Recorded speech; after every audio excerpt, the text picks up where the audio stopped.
Chaque jour, Charles et Carole vous présentent la leçon de l'école du sabbat.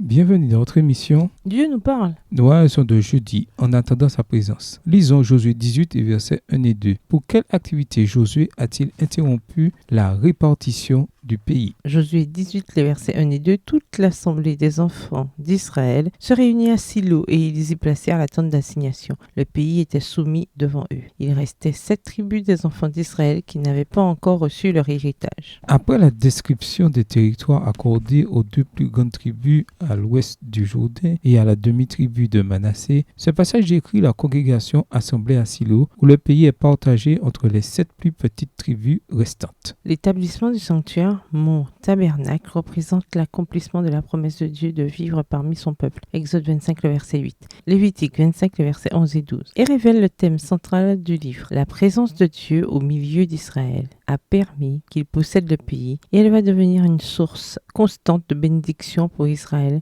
et à travers Israël pour toute la terre. Genèse 12, verset 3. L'adoration de Dieu se retrouve être au centre de l'attention et devient plus importante même que la conquête et la répartition du pays. La présence du sanctuaire et plus tard du temple devait aider le peuple à prendre conscience de la présence de Dieu parmi eux et de leurs obligations de suivre l'alliance. Lisons Hébreux 6 versets 19 et 20, Hébreux 9 versets 11 et 12 et Hébreux 10 et versets 19 à 23. En tant que chrétiens qui n'avons pas de sanctuaire terrestre qui contiendrait la présence physique de Dieu parmi nous, que peut-on apprendre de Josué? Hébreux 6 et versets 19 et 20. Cette espérance, nous la possédons comme une ancre de l'âme, sûre et solide. Elle pénètre au-delà du voile. Là où Jésus est entré pour nous comme précurseur, ayant été fait souverain sacrificateur pour toujours selon l'ordre de Melchisédek. Hébreux 9, les versets 11 et 12. Mais Christ est venu comme souverain sacrificateur des biens à venir. Il a traversé le tabernacle plus grand et plus parfait qui n'est pas construit de main d'homme, c'est-à-dire qui n'est pas de cette création. Et il est entré une fois pour toutes dans le lieu très saint, non avec le sang des boucs et des veaux, mais avec son propre sang, ayant obtenu une rédemption éternelle. Hébreux 10, les versets 19 à 23. Ainsi donc, frères, puisque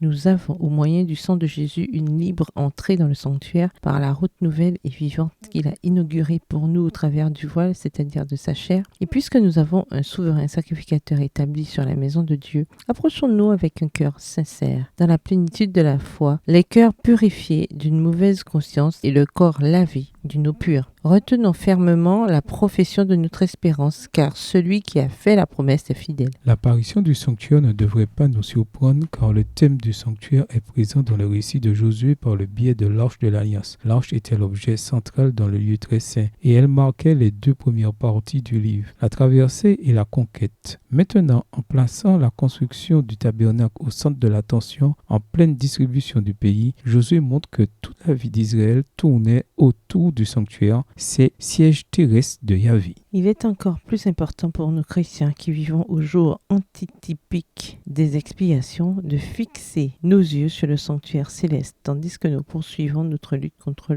les méchants modernes ou postmodernes qui défient notre foi, notre espérance et notre héritage spirituel. En nous reposant constamment sur l'œuvre que Christ a accomplie sur la croix et dans le sanctuaire céleste, nous pouvons attendre par la foi le moment où Dieu habitera de nouveau parmi son peuple, mais pour toujours cette fois, comparé avec Apocalypse 21, le verset 3. Au revoir. Et à demain si Dieu veut. Dieu nous parle.